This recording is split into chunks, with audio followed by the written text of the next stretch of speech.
From the moment Clarissa Harrington's pearls clicked against her collarbone in that sunlit garden, everyone knew this baby shower was destined to be unforgettable. Glittering chandeliers reflected her radiant smile as friends and family whispered congratulations over bubbling champagne. In the midst of laughter and lavish gifts, an ominous tension slipped into the air.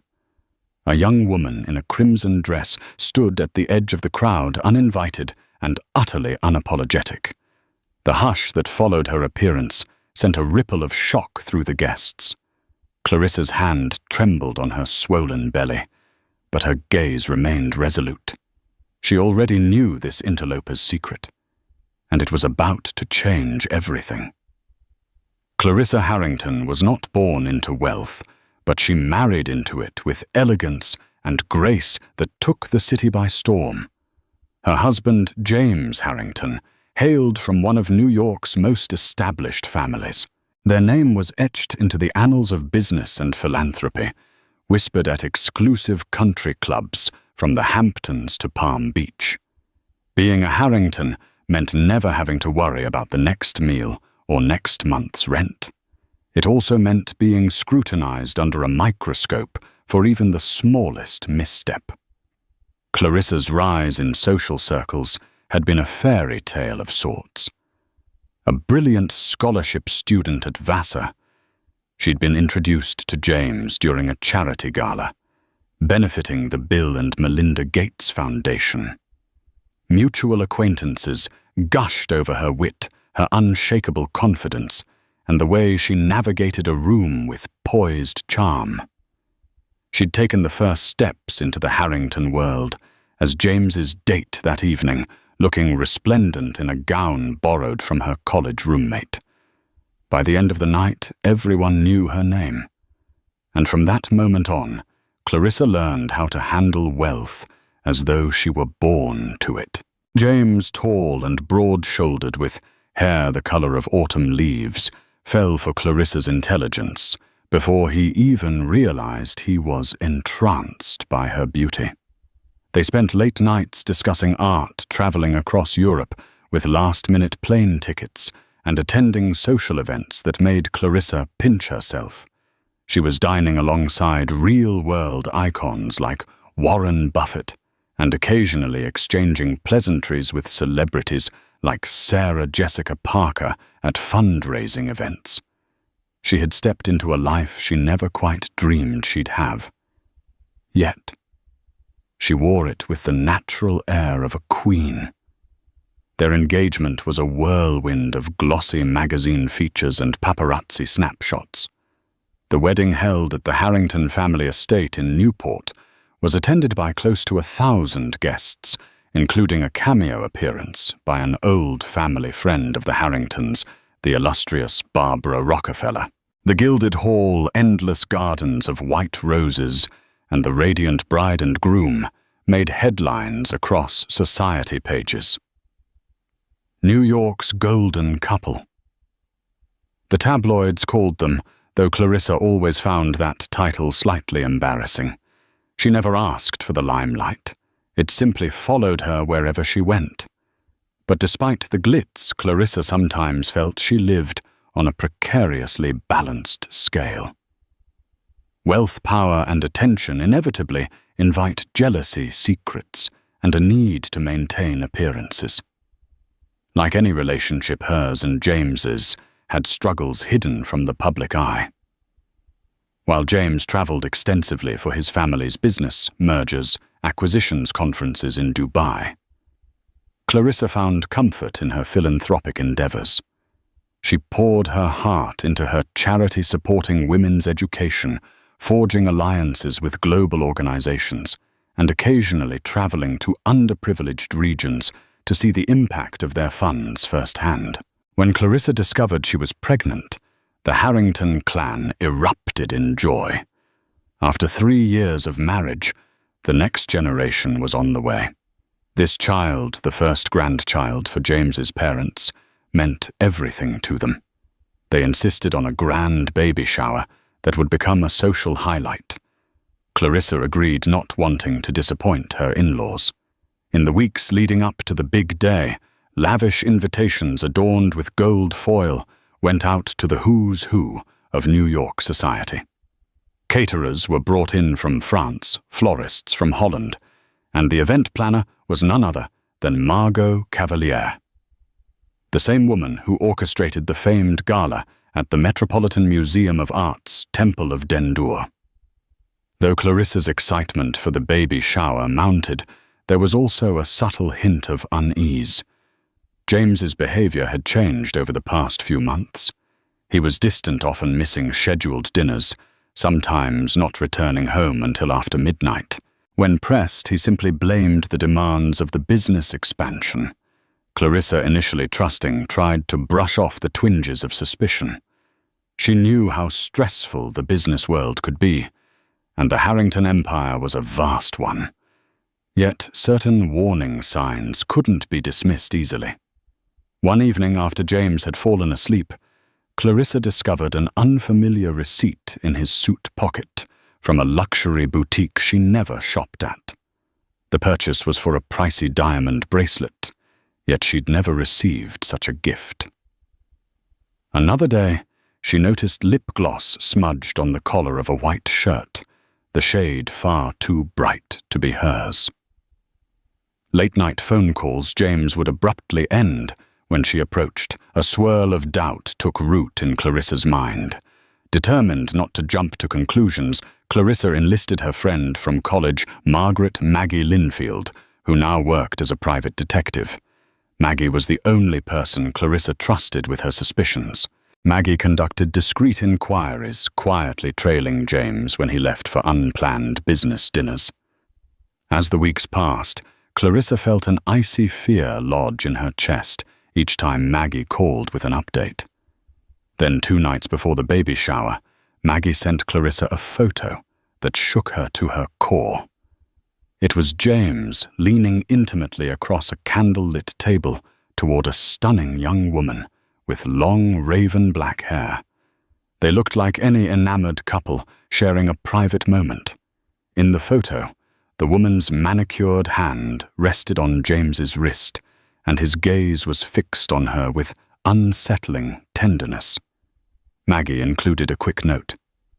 They checked into the Four Seasons under the names Mr. and Mrs. Harrington. I'm so sorry, Clarissa. We'll talk soon. Clarissa locked herself in her home office, tears threatening to spill onto her cheeks. Denial warred with heartbreak. She knew she had to face the truth. But how could she confront James just hours before the grand baby shower? An event the entire Harrington family and half of Manhattan's elite would attend one part of her. The proud woman who had conquered challenges her whole life itched to march up to James the moment he stepped through the door and demand an explanation. But she also had to protect herself, her unborn child, and her public image. Confronting him now might lead to more questions than she was ready to answer. The tabloids would devour any hint of scandal, and the Harrington family prized discretion above all else. In the end, Clarissa chose patience. She had to know more. She had to confront this mistress, whoever she was, and figure out the truth. That night, Clarissa fell asleep alone, clasping her hands protectively over her growing belly, determined to handle whatever revelations lay ahead. Little did she suspect that she would come face to face with James's secret lover sooner than she'd ever imagined. The morning of the shower dawned with a crisp autumn sun. The Harrington estate, located on the outskirts of Manhattan, gleamed in readiness for the massive celebration. Dozens of cars lined the driveway. White-gloved waiters scurried in and out of the catering trucks, making sure every crystal glass was polished and hors d'oeuvres were arranged on silver trays. Florists raced through the halls, placing the final touches of orchid and rose centerpieces on the antique dining tables. Clarissa, though exhausted and emotionally drained, dressed in a lavender maternity gown that complemented her glowing skin. A discreet diamond necklace adorned her collarbone, while her hair was swept into an elegant chignon. She welcomed the first guests with a polite smile, all the while feeling as if she were balancing on a razor's edge. Every time the door opened, her heart pounded with a mixture of hope and dread. Would that mysterious, raven-haired woman appear? James, for his part, seemed the epitome of the doting husband. He greeted family members, warmly escorted Clarissa around the garden to greet well-wishers, and insisted that she rest whenever she looked tired. He had an undeniable charm, especially in public. Despite the photos Clarissa had seen, she found her resolve wavering at times. She reminded herself that illusions were part of the Harrington world. A polished front could hide countless ugly truths. Their parents were in attendance, of course, James's father, Henry Harrington, who had the stern presence of a man accustomed to controlling vast sums of money and real estate, and James's elegant mother, Evangeline Harrington, who wore an immaculately tailored cream suit. Clarissa's own mother, Loretta Albright, flew in from California. Loretta, a retired schoolteacher with a down-to-earth manner, felt out of place among the diamond-dripping crowd. Still, she beamed with pride at her daughter offering quiet reassurance with gentle squeezes of her hand. Across the estate gardens, a small live orchestra played softly. Champagne and caviar were abundant, and near an ornately carved gazebo sat the gift tables groaning under the weight of extravagant presents. Clarissa exchanged pleasantries, acutely aware of the gossip swirling around her. Various socialites like Harriet Van Buren and Lisa Vanderbilt whispered behind their manicured hands about Clarissa's extraordinary success in marrying into the Harrington clan and her rumored involvement in large-scale charity expansions in Africa. She was used to the chatter.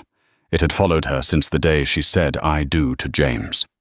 As the party hit its peak, Margot Cavalier approached Clarissa to discreetly check on her.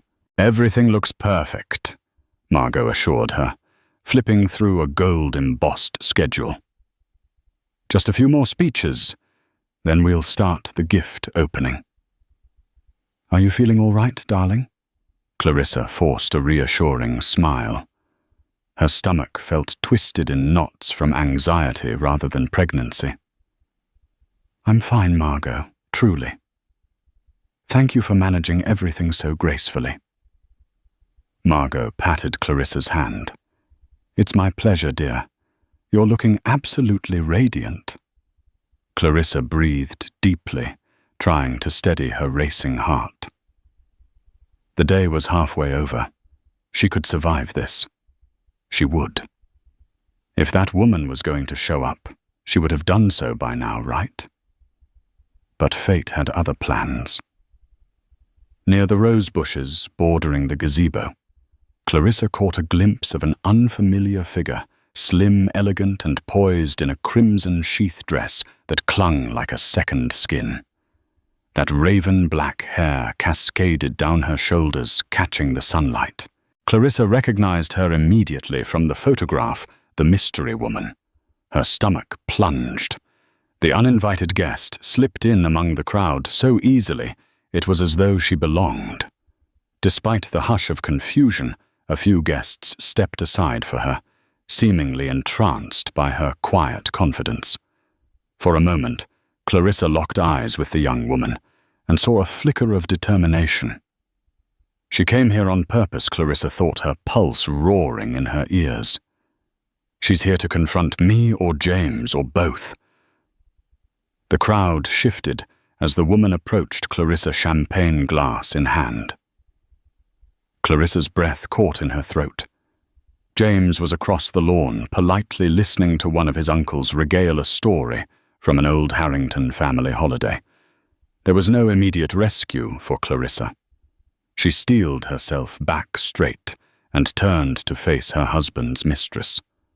Up close, the woman was breathtaking. She had almond-shaped eyes, full lips painted a subtle rose, and a confidence that felt almost regal. Clarissa noted the name brand of her stiletto heels, Balenciaga, and the faintest whiff of an expensive perfume she recognized from fashion magazines. "Hello," Clarissa said, careful to keep her voice steady. "I don't believe we've met." A half-smile tugged at the woman's lips. "My name is Dahlia," she said softly. "Congratulations on your baby." Her eyes flickered down to Clarissa's belly. Clarissa forced an airy laugh, the kind reserved for awkward small talk in high society. "Thank you, Dahlia. This is a private event, friends, family, that sort of thing." "Are you with the Harrington Foundation? One of the charitable partners, perhaps?" Number Dahlia sipped her champagne. "Though that's a clever guess." They stood there, a bubble of tension enveloping them, while the party chattered on around them, oblivious. Clarissa didn't miss how Dahlia's gaze darted over to James. She stood just close enough that Clarissa could smell her perfume again. Top notes of jasmine, underpinned by something musky. Finally, Clarissa summoned the nerve to speak openly. "I know who you are," she said quietly. Her voice did not waver. "And I know why you're here." Dahlia's smile broadened as she tilted her head. "Oh, then you must also know that James and I have been seeing each other for quite some time. I'm sure you found the receipts, the phone records, the text messages. You're a resourceful woman, Clarissa." Clarissa clenched her fists, nails digging into her palms. "Your presence here is a deliberate provocation. Why is it money you want, power? Or is it something else?" A flicker of emotion crossed Dahlia's face, a strange mix of determination and pain. "Maybe I'm just tired of being hidden. Tired of being his dirty little secret overshadowed by the perfect Mrs. Harrington. A life in the shadows isn't enough for me anymore." Clarissa regarded Dahlia for a long moment. She realized with startling clarity that Dahlia had come armed with more than just bravado. She radiated a sense of purpose, as though the entire spectacle of crashing the baby shower was leading to a grand revelation. Clarissa's heart thundered. "What else? Don't I know?" A hush of dread rippled through Clarissa. Dahlia placed her half-empty champagne glass on a nearby table and turned, scanning the crowd, perhaps seeking James's figure. But Clarissa reached out, her voice low and commanding. "We are not doing this here," she hissed. "Whatever your grand plan is, you do not have the right to ruin my family's day." Dahlia cast Clarissa a cool, almost pitying look. "This is as much my day as it is yours," she said, lowering her voice conspiratorially. "Your child is not the only one James is expecting." Clarissa's blood ran cold. She stared at Dahlia's flat stomach and noticed for the first time the subtle swelling hidden by the lines of the crimson dress. Her worst nightmare, more terrible than anything she imagined, was standing before her in flesh and blood. Before Clarissa could respond, Dahlia pivoted on her heel and gracefully melted back into the throng of unsuspecting guests. Clarissa swayed unsteady. She felt the world tilt under her feet. Another baby. James is fathering another child. My God, how long has he been lying to me? Her mind spun questions piling up. How far along was Dahlia? Was James aware of her pregnancy? Did he plan to leave Clarissa or keep both relationships going indefinitely? And now Dahlia was here in the middle of the baby shower, presumably to blow up the polished Harrington veneer. Gritting her teeth, Clarissa forced herself not to stumble or show weakness. She was still the mistress of the Harrington estate. She had to remain composed. "I will not let her see me break," she told herself. But Clarissa had underestimated Dahlia's determination and cunning. A few minutes later, Clarissa spotted Dahlia circling near James. He finished speaking to his uncle, turned around, and froze, eyes wide. Dahlia offered a mocking little wave. Clarissa's cheeks flared. She had to intervene. Summoning every ounce of resolve, Clarissa glided across the lawn. As she reached them, James stuttered an introduction. Dahlia is here to discuss a potential new interior design project. He managed, panic flickering in his eyes. Dahlia's lips curled into a feline smile. Yes, I specialize in upscale remodeling. Thank you for having me today, James. Then, turning her gaze on Clarissa, she added, Your husband's been so generous in showing me around. The estate is truly magnificent. James shot Clarissa a pleading look, as though silently begging for her to play along. Clarissa fought the impulse to lash out. Instead, she forced a serene smile. I'm sorry, Dahlia, but this is a private family affair. I'm sure we can arrange a more appropriate time for business discussions. Dahlia only shrugged. Oh, of course. My apologies. I'm sure we'll have plenty of time to discuss the future, especially with what's coming. She patted her stomach lightly, and James's face went ashen. Clarissa's heart pounded, but she managed to school her expression into polite calm. In a swirl of tension, Dahlia glided away toward the buffet, leaving Clarissa and James standing there in a charged silence. James reached for Clarissa's arm, but she stepped back. Don't you dare touch me right now, her eyes seemed to say. Clarissa, I can explain. James began, voice frantic. Her voice trembled with anger. Oh, you will explain, she said quietly, keeping her composure so the nearby guests wouldn't overhear. But not here, and not now. You are going to greet your guests, smile for the cameras, and we will deal with this once the party is over. If this fiasco escalates, I swear it will be your worst nightmare. He swallowed hard, nodding almost imperceptibly. Clarissa turned on her heel, leaving James standing alone in the midst of his impeccably decorated lawn, which now felt more like a battlefield, strewn with invisible mines. Dahlia's presence loomed everywhere, and Clarissa was certain the entire event could unravel at the slightest misstep. But she refused to let her composure slip, not in front of the Harrington family, not in front of the watchful eyes of high society, and certainly not in front of Dahlia. As the afternoon wore on, Clarissa remained engaged in the baby shower festivities, opening extravagant gifts, Chanel diaper bags, heirloom cradle sets, limited edition strollers, and offering gracious thanks to every guest. Photographers from 2 prominent society magazines flitted about, capturing images of her regal smile and James's supportive stance. Outwardly, they were the picture of a happy, expectant couple. Inwardly, Clarissa counted the minutes until the last guests would leave so she could confront James and Dahlia directly. Every so often, Clarissa would glimpse Dahlia chatting with unsuspecting guests. The nerve of the woman to flit about this party uninvited, carrying James's child, broadcasting her subtle hints at a second pregnancy. Clarissa didn't know whether to admire Dahlia's brazenness or fear what she might do next.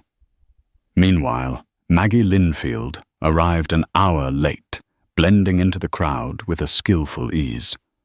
She shot Clarissa a meaningful look from across the garden. Clarissa took a moment to slip away from the guests and meet Maggie near a secluded hedge. "Tell me you have something," Clarissa said, breathing hard. Maggie nodded grimly. "We managed to ID Dahlia properly.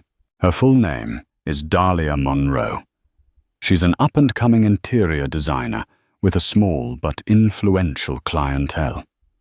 She met James about 7 months ago at a charity event for the Harrington Foundation in Miami. After that, there were trips, weekend getaways to the West Coast dinners in private clubs. I traced payments James made to her, a rented apartment in an upscale building downtown. Clarissa's chest tightened. So it was true, all of it. James had established Dahlia as his mistress, paying her way, lying about late-night business calls. And now Dahlia was pregnant. "Did you find out if she's truly pregnant?" Clarissa asked, though she suspected the truth. Maggie hesitated. "She's visited an OB/GYN who works at a discreet clinic used by affluent clients. Records show she's about 3 months along." Clarissa closed her eyes. The timeline stung. That was around the same time James had started disappearing more frequently, claiming business expansions and last-minute conferences. Maggie's face softened. "I'm sorry, Clarissa. You deserve better. I'll do whatever I can to help you handle this." Clarissa held up a hand, inhaling slowly. "Thank you. Right now I need to keep a lid on the situation. We'll figure out the rest once the party ends. I can't afford a scene with the entire Harrington family here." Maggie placed a comforting hand on Clarissa's arm. "I'll be standing by." Clarissa offered a tight nod and returned to the party. She moved through the crowd like a woman in a dream, exchanging polite laughter with her guests. Amid the sea of pastel balloons and polished silver trays, an undercurrent of tension crackled. Clarissa could sense Dahlia's presence like a storm cloud on the horizon. She also noticed James pale-faced and agitated, as though he might faint at any moment. But no one else seemed to realize the drama unfolding beneath the surface. Finally, late afternoon brought the baby shower to a close. Guests began to filter out, hugging Clarissa and James, wishing them the best for parenthood. The photographers snapped a final set of posed shots near the rose garden, capturing the Harrington couple under golden beams of the setting sun. With each farewell, Clarissa's pulse quickened in anticipation of the confrontation to come. Soon, only a handful of close family and friends remained to help with the cleanup. Dahlia hung back, sipping from a fresh glass of champagne. James hovered near his father, who was discussing the party's success with Evangeline Harrington and Loretta Albright. Clarissa couldn't bear to look at him for too long. She was uncertain if her fury would boil over. "Stay calm," she told herself. "Focus on the big picture." Eventually, even the Harrington elders and Clarissa's mother retreated inside the mansion to rest. The late afternoon sun cast long shadows across the lawn as Clarissa approached Dahlia, who stood near a marble fountain. Maggie, sensing the confrontation, kept her distance, but stayed within earshot. Dahlia turned as Clarissa stepped up. The hush of the estate grounds seemed amplified by the tension that crackled in the air. "I was wondering when you'd come," Dahlia said, arching a slender eyebrow. Clarissa took a moment to admire the surreal situation, her pregnant and exhausted face-to-face with her husband's pregnant mistress, who had shown up uninvited at her own baby shower. It was the stuff of tabloids, a scandal worthy of the highest society gossip. Yet Clarissa felt a strange surge of clarity. She needed to stay in control. "I'm only going to say this once," Clarissa began, voice firm. "I will not let you ruin the future of my child. If your goal is to publicly humiliate James and me, I suggest you consider the consequences carefully." Dahlia's expression hardened. "I'm not here to humiliate anyone. I'm here because I deserve honesty from James, and so does your precious Harrington family. I won't be hidden away any longer." James's voice cut through the tension as he finally approached, looking haggard. Dahlia, that's enough, he snapped, glancing nervously over his shoulder as if worried someone might overhear. We'll talk privately, off the estate. She turned her attention to James. You said you loved me. Dahlia hissed, her voice trembling with anger. You swore you'd leave Clarissa. Now she's pregnant. I'm pregnant. And you're still pretending everything's perfect. What was I supposed to do, keep playing the secret mistress forever? James rubbed a hand over his face. I never wanted it to come to this, he muttered. Look, Dahlia. We can make arrangements, financial support, a place for you and the baby. Don't patronize me. Dahlia flared, tears glinting in her eyes. I'm not some charity case or fling. You promised me a life with you. You promised me the world. And now I see you had no intention of following through. Clarissa's fury bubbled over at last. You home-wrecking. She caught herself pressing a hand to her chest. She inhaled sharply, refusing to let her emotions spiral out of control. You knew he was married. You knew exactly what you were doing. Don't stand here and pretend you're a victim. Dahlia's eyes glistened. I'm not pretending, she said, voice quivering. I believed James. He filled my head with lies. Maybe I'm naive, but I didn't ask for this. James looked at the two women, anguish twisting his features. I'm sorry, he said quietly. I never meant to hurt either of you. He turned to Clarissa, desperation in his voice. I love you, Clarissa. I messed up. Clarissa cut him off. You love me. This is how you show it, by betraying me, lying to me, and impregnating another woman behind my back. Don't you dare speak of love. The atmosphere was electric, all illusions of civility stripped away. Dahlia stepped forward, her tears replaced by a steely resolve. You can't just pay me off, James. Our baby deserves a father, and if you won't be in the child's life, I'll make sure everyone knows why.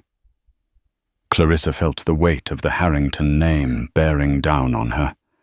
She could already envision the scandal, the tabloids, the sneering socialites, the endless speculation. She was the golden wife, about to have her glamorous image shattered by her husband's sordid affair. James flinched. We can figure out a settlement, he said, voice ragged. I'll do what it takes to provide for you. But Clarissa is my wife. This family, this estate, everything I've built, my loyalty is to them.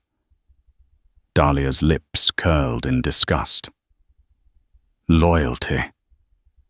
You think it's loyal to lead me on? You're a coward. Clarissa's resolve crystallized. She stepped between James and Dahlia, her voice low but commanding. That's enough. All of this enough. Dahlia, you may be carrying his child, but let me be very clear. I will protect my unborn child and the Harrington name from further disgrace. We can talk about arrangements quietly and privately, but if you think for 1 second that you can waltz into my home and hold this family hostage with your demands, you are mistaken. Dahlia's hand trembled around the champagne flute. She swallowed visibly, and then with a defiant lift of her chin, turned and stalked off across the lawn. Clarissa exhaled, trembling from the adrenaline surging through her. James reached out to touch her shoulder. Clarissa. She jerked away. Don't. Not now. He hesitated, eyes full of remorse, then nodded. All right, he whispered, voice cracking. But please, let's talk tonight. I don't want to lose you. Clarissa regarded him with something akin to pity. You should have thought of that before you betrayed me. She walked back to the mansion, ignoring the stares of the remaining staff tidying up. Inside, she locked herself in the master bedroom and sank to the floor. Hot tears spilled down her cheeks as she cradled her belly. She thought of the child within her, innocent, undeserving of this turmoil. She needed to remain strong for the baby's sake. But that night, in the silence of the grand estate, her tears and heartbreak felt as boundless as the halls she inhabited. Clarissa spent most of the evening in her private suite. Occasionally she heard footsteps in the hallway, James passing by, or perhaps a concerned family member. She refused to see him. She needed time to think, to plan her next move. This situation was more than a marital spat. It was a full-blown scandal that could affect everything from inheritance to reputation. Late that night, Maggie slipped into Clarissa's suite. She brought a small folder of documents and a comforting presence. Clarissa, still in her lavender gown, sat in an armchair, staring vacantly at her reflection in the mirror. "You should change," Maggie said gently, kneeling to help her friend remove her designer shoes. "It's been a long day." Clarissa closed her eyes, nodding. "I can't believe this is happening. I keep hoping to wake up and find it's all just a nightmare." Maggie rubbed her back sympathetically. "I know. I'm so sorry. But Clarissa, we have to strategize. The Harringtons are powerful. If James tries to keep this quiet, Dahlia might go public. That's a possibility." Clarissa inhaled, steeling herself. "I won't let her drag my child into the spotlight. And I refuse to be humiliated by James's stupidity." Maggie held out the folder. "Here's everything I have on Dahlia. Financial records, her current address, even some background info on her family. She's not from wealth, but she's ambitious.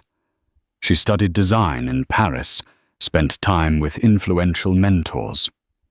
She's no stranger to social climbing, but there's nothing illegal in her past." Clarissa flipped through the pages, photos of Dahlia at various events, smiling for the camera, with all the poise of a trained model. It made Clarissa's stomach twist. This was the woman James chose. A woman who might soon carry the Harrington name by association. "She wants to get James's attention," Clarissa murmured, to force him to publicly acknowledge her and their child. Her voice trembled.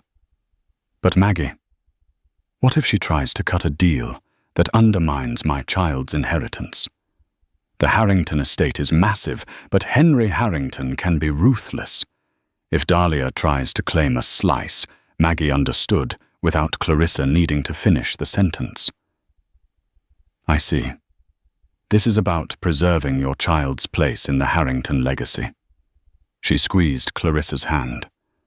"I'll support you however I can, but consider your options carefully. Divorce might be messy, but it could also allow you to move on. On the other hand, fighting Dahlia for hush money could turn ugly. And if James tries to keep both sides satisfied without a public scandal, it might be a never-ending dance of secrets." Clarissa set the folder aside and stood running a hand over her stomach. She was 7 months pregnant now, too far along to handle added stress without it affecting her health. She had to think of her baby. "One thing is certain," she said grimly. "I'm not letting James pretend this never happened. He owes me the full truth." That night, Clarissa called for James to join her in the study, a regal wood-paneled room with leather-bound books and an imposing marble fireplace. He entered, shoulders slumped, face etched with guilt. Clarissa stood by the window looking out into the moonlit gardens where the last remnants of the day's celebration lay scattered. As he closed the door behind him, she turned to face him. "Start talking," she said coldly. "Don't leave anything out." He swallowed hard and began to speak. At first, his words were stilted, disjointed.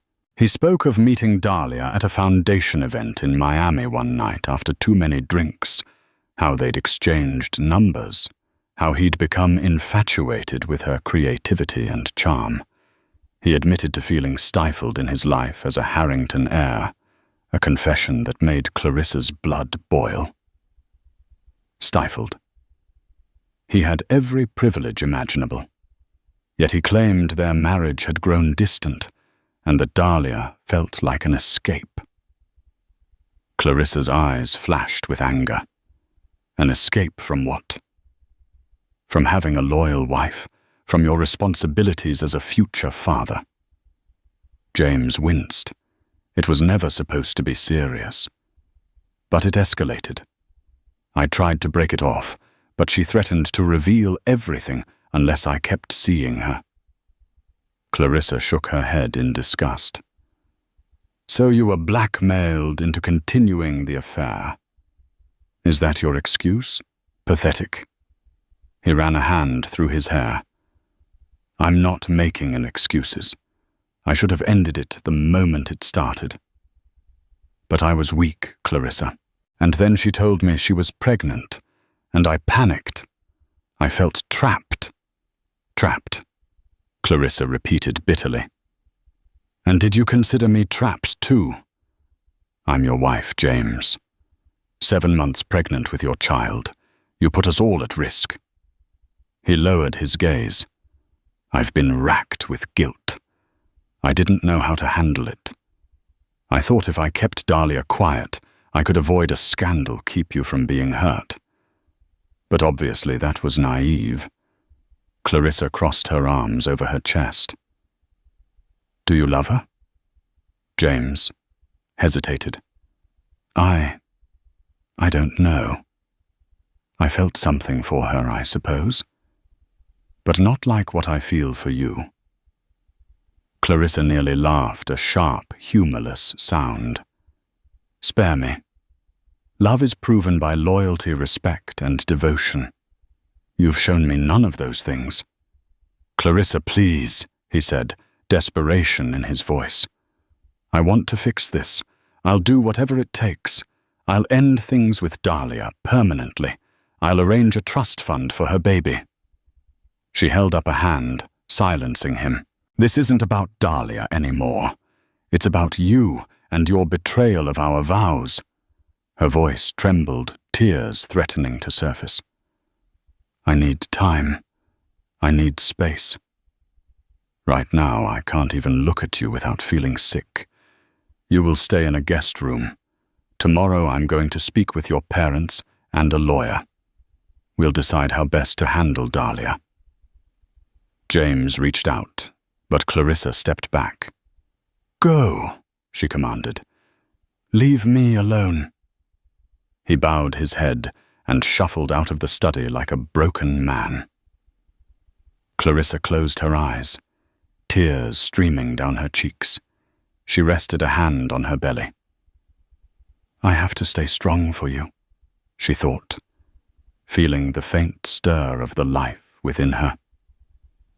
The next morning, Clarissa awoke to a house in muted chaos. Henry and Evangeline Harrington had caught wind that something was off. They'd found Dahlia's name on the security log from the day before, realized she was not on the official guest list, and overheard hushed arguments. Evangeline had confronted James at breakfast, demanding to know why an uninvited woman would attend her daughter-in-law's baby shower. James, cornered, confessed the entire affair to his parents. When Clarissa entered the breakfast room, Henry's face was ashen, Evangeline's taut with fury. Both turned to Clarissa with a mixture of sympathy and dread. She could barely hold herself together under the strain of their gazes. Henry rose from his seat, crossing the room to take Clarissa's hand. My dear, I'm horrified at James's behavior. This family will not stand for such disgrace. Evangeline nodded curtly. Absolutely. I am so sorry, Clarissa. You are our daughter-in-law, and we will protect you and your child's future, no matter what." Clarissa fought the swirl of emotions inside her. She'd always had a polite but reserved relationship with her in-laws. She knew they were loyal to the family name above all else. Yet she sensed genuine concern behind their steely expressions. "What do you propose?" she asked quietly, sinking into a chair. Henry and Evangeline exchanged glances. Henry cleared his throat. "We will handle the mistress," he said, eyes cold. "We have excellent lawyers. If she wants money, we'll pay, but on our terms. If she threatens to go public, we'll bury her with legal action. We can't allow this to stain the Harrington reputation any further." Clarissa grimaced. "She's pregnant with James's child. It's not that simple. I won't be complicit in cutting out an innocent baby, even if that child's mother is a home wrecker." Evangeline's tone softened. "I understand, dear. You have a big heart." But this woman crossed a line. Showing up uninvited to your baby shower was a deliberate act of aggression. She could have spoken to James privately. Henry nodded. "We'll arrange for a quiet settlement. She'll receive financial security if she wants it, but that child will not be acknowledged publicly as a Harrington if we can avoid it." Clarissa felt torn. Her instincts told her Dahlia wouldn't simply vanish if offered money. She wanted validation, recognition, and possibly more. Clarissa also felt the pangs of guilt. Was the baby she carried somehow more legitimate than Dahlia's child, simply by virtue of marriage? In the cutthroat Harrington world, the answer was probably yes. But morally, Clarissa couldn't shake the unease. Still, she nodded. "All right, let's proceed carefully. But I want a voice in this. Don't lock me out of the negotiations just because I'm your daughter-in-law." Henry pressed her hand. "Of course, my dear. We respect you. We'll handle this as a family." That afternoon, Clarissa learned from Maggie that Dahlia had returned to her high-rise apartment, refusing to speak to James. She had, however, connected with a lawyer known for big payouts in paternity suits among Manhattan's elite. The stage was set for an epic legal and emotional battle. Days passed in tense limbo. The Harrington legal team sent discreet inquiries, hoping to gauge Dahlia's demands. She responded with a letter stating she wanted fair child support medical expenses and an acknowledgement of paternity. She hinted that if James refused, she would leak her story to the media, possibly even writing a tell-all article or giving an exclusive interview. Meanwhile, Clarissa navigated a swirling storm of emotions. Heartbreak, anger, resentment, and an odd sense of kinship with the unborn child that shared a father with her own. She found herself rereading text messages James had sent her in their happier days, recalling the excitement they'd felt upon discovering she was pregnant. The heartbreak was almost suffocating. He was living a lie she thought grief slicing through her. He was with Dahlia, promising her a future while celebrating our baby with me. James attempted to mend their relationship with lavish gestures, flowers, apologies, heartfelt letters. Clarissa accepted none of it. She told him she needed time to decide if she could ever trust him again. They remained under the same roof, but in separate rooms, exchanging only terse, polite words when necessary. A soft knock at the door pulled Clarissa from her thoughts, like a ripple disturbing still water. She had been sitting in silence for what felt like hours. The only sound in her suite, the faint ticking of an antique wall clock. She didn't expect visitors, certainly not at this hour, not after everything. When she opened the door, she froze. Standing there was Dahlia, the very woman who had walked uninvited into Clarissa's baby shower, who had smiled while dropping a bomb in front of half of Manhattan's elite, now stood quietly before her eyes, shadowed with resolve. Behind her, Maggie lingered uncomfortably, clearly torn about what she was facilitating. "I'm sorry," Clarissa Maggie said quickly, as if the words needed to escape before judgment could fall. "She showed up at the gate and demanded to see you. Security called me, and I thought you might want the chance to talk. Privately."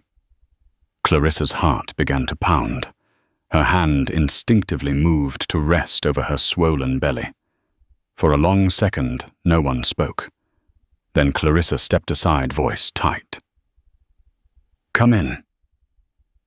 Dahlia entered the suite with quiet grace, her movements hesitant as though aware she was walking into enemy territory. Maggie stood at the threshold uncertain. Clarissa gave her a quick nod. "Close the door. We'll talk alone."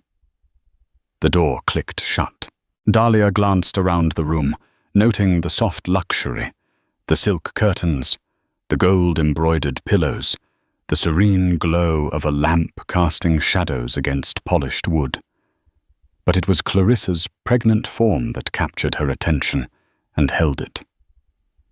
"I didn't come to fight," Dahlia said at last, her voice low and subdued. "I came because my lawyer told me the Harringtons are preparing to silence me, that they'll offer money, but never acknowledge my child." Clarissa's throat constricted.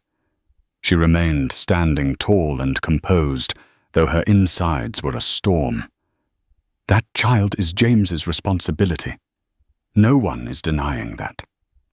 The question is, are you looking for a settlement or something else?" There was a pause. Dahlia's lip trembled. "I didn't plan for this," she said quietly. "I didn't set out to trap anyone.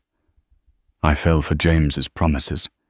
He said he was unhappy, said he would leave, said we had a future. I believed him. And now, I just want my baby to have what any child deserves. A name, a father, a life that doesn't start in secrecy." Clarissa narrowed her eyes. The baby shower flashed before her like a cruel performance. Dahlia's crimson dress, the soft click of her heels on the flagstone, the way she had smiled and dropped her revelation like a dagger. "So you came to my baby shower," Clarissa said, slowly to force his hand.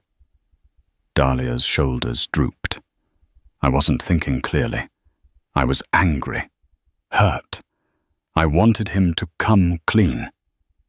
Maybe I wanted to hurt him the way he hurt me.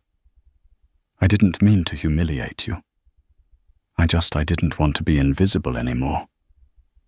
Clarissa sighed and turned away, pacing toward the window, needing the moonlight to cool the fire rising in her chest. "Here we are, then," she murmured. "2 women, 1 man, 2 babies on the way, and no clean resolution." Silence filled the room, a heavy, aching silence. Clarissa turned back to face Dahlia. She studied her rival not as a threat, but as another woman, another mother. And beneath all the betrayal and resentment, she found a sliver of reluctant understanding. James had lied to both of them, deceived them both, manipulated them in different ways. Dahlia broke the silence again, her voice shaking. "I'm not here to blackmail you, Clarissa. I'm not asking to be your friend either. But I want us to talk woman to woman, mother to mother." "What do we do now?" Clarissa's eyes burned. Tears welled, but she refused to let them fall. "I can't speak for James," she said hoarsely. "But I will not allow him to abandon his responsibility. Your child deserves support, stability. If you want James in the child's life, that's a choice between you and him. I won't stand in the way of that. no matter how angry I am." Dahlia exhaled slowly. Her posture softened. "Thank you." Clarissa resumed pacing, folding her arms as though physically holding herself together. "But you must understand this family. It comes with rules. The Harringtons will do everything they can to suppress scandal. Henry and Evangeline, they will never let your child be publicly acknowledged unless absolutely forced." Dahlia's jaw tensed. "I don't care about the name. I care about raising my baby in daylight, not in shadows. I won't watch you and James play perfect family while my child is kept a secret." Clarissa laughed bitterly. "You think there's still a perfect family left to preserve? James and I are hanging on by a thread. If that." Dahlia's gaze fell to the carpet. "I'm sorry, Clarissa. I know that doesn't undo anything. But I am sorry." That apology, however feeble, did something unexpected. It cracked the shell Clarissa had wrapped around her heart. Tears slid down her cheeks. She wiped them away, determined to maintain what little dignity she had left. "We'll handle the financials through the lawyers," Clarissa said, steadying her voice. "And if you truly want him involved, really involved, we'll figure out a legal arrangement. Custody visits. But I need time to decide what I'm doing with James. Everything's up in the air." Dahlia nodded, blinking back her own tears. "I understand." Again silence descended. But this time it was different. Not the silence of rage or grief, but the fragile quiet of two women trying to navigate the wreckage of their lives. Maggie stood nearby, watching with a somber kind of empathy, bearing witness to the unlikely truce being formed. Finally, Dahlia wiped her cheeks.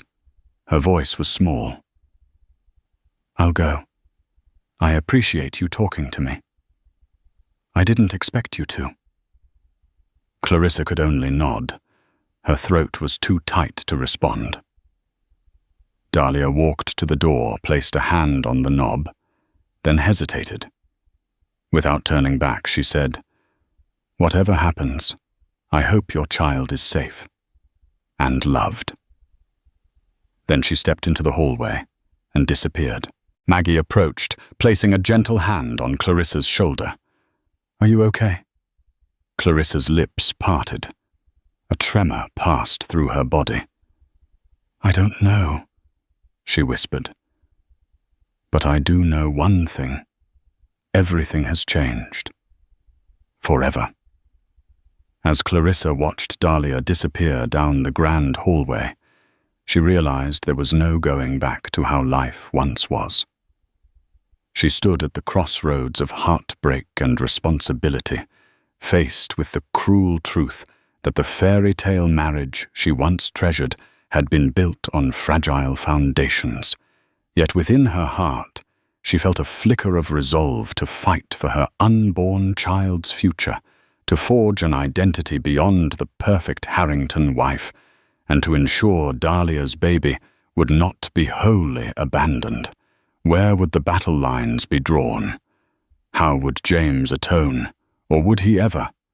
Now all that remained was to find a path forward for two unborn children, bound by one father's betrayal. The real drama had only just begun. They say a wife's worst nightmare is watching her husband's love slip away.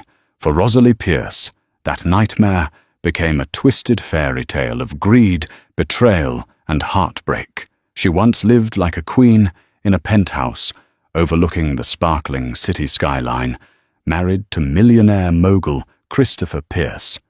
Yet in the blink of an eye, Rosalie found herself pregnant, abandoned and evicted by a mistress determined to claim every ounce of power in Christopher's life.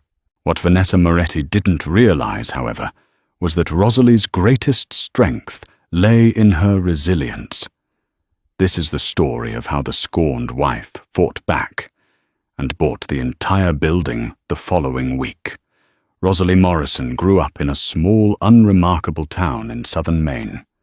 Her parents, both schoolteachers, instilled in her a determination to succeed. Even as a teenager, she believed in true love and big dreams. She was driven bright and empathic traits that would eventually win the heart of a rising business mogul. Christopher Pierce was that man, tall, well-groomed, with an infectious charm that influenced everyone around him. He was older than Rosalie by nearly 10 years, already building a reputation for himself in the real estate sector. Their worlds first collided at a charity event in Boston, when Rosalie was a fresh college graduate, eager to find her place in the world. It was an unassuming December night. The charity function meant to raise funds for underprivileged youth. Rosalie had volunteered to help coordinate the gala, while Christopher was an honored guest due to his ongoing support of children's education projects. With her arms full of gift baskets, Rosalie nearly tripped over an extension cord. Christopher happened to be stepping out from behind a large decorative centerpiece at that exact moment, catching her before she fell. Their eyes met, and in that brief instant, the party's bustling atmosphere faded into a pleasant, muted hum. From that moment, their love story began. They chatted into the early hours of the morning at the fundraiser. Over the next few months, Christopher whisked Rosalie off on lavish trips and introduced her to the circles of the affluent black-tie dinners, insider real estate conferences, glamorous beach getaways. Yet behind the glitter, Rosalie would soon discover that the world Christopher inhabited was cutthroat rife with hidden agendas and relentless power plays. For a time, she was too much in love to notice. In her eyes, Christopher was her prince, charming, someone who used his fortunes to help people, even forging connections with philanthropic icons like Warren Buffett and Barbara Corcoran from Shark Tank. Rosalie felt proud that Christopher cared so deeply for giving back. The illusions of unconditional love, breathtaking romance, and financial security wove themselves into a tapestry of domestic bliss. After a whirlwind year of courtship, they were married in a grand ceremony in the south of France. Close friends, family, and business associates flew in to witness Christopher and Rosalie exchange vows. The event was on par with a celebrity wedding. Rosalie believed wholeheartedly that she had found her forever partner. Together they planned to create a legacy of love and compassion. Yet even during the honeymoon phase, small red flags began to wave. Christopher's phone was constantly buzzing urgent messages from business associates, suspicious calls in the middle of the night. Sometimes he'd disappear into another room for hours. When Rosalie would timidly ask if everything was all right, Christopher would laugh it off and say, "Real estate never sleeps, darling." Though slightly uneasy, Rosalie convinced herself that he was simply under a lot of pressure, trying to close multi-million-dollar deals. Their life post-honeymoon was an avalanche of activity. Christopher was launching an international expansion of his property development firm, Pierce & Co. Rosalie, forever supportive, left her modest non-profit job to become a full-time partner in her husband's philanthropic efforts. She believed wholeheartedly in the synergy of their relationship, that they could do more good together than they could alone. In the next 2 years, Rosalie and Christopher ascended to the pinnacle of success, hosting charity galas, buying vacation homes, and mingling with the upper echelons of society. Every fairy tale, however, holds its quiet storm. By the time Rosalie first realized she was pregnant, fissures were already forming in the foundation of their marriage. The day Rosalie found out she was expecting was meant to be a highlight of their marriage. She stood in the bathroom, trembling with disbelief, a positive pregnancy test in hand. Carefully, she broke the news to Christopher. To her relief, he beamed with excitement, at least initially. For a fleeting moment, Rosalie felt like everything would be perfect.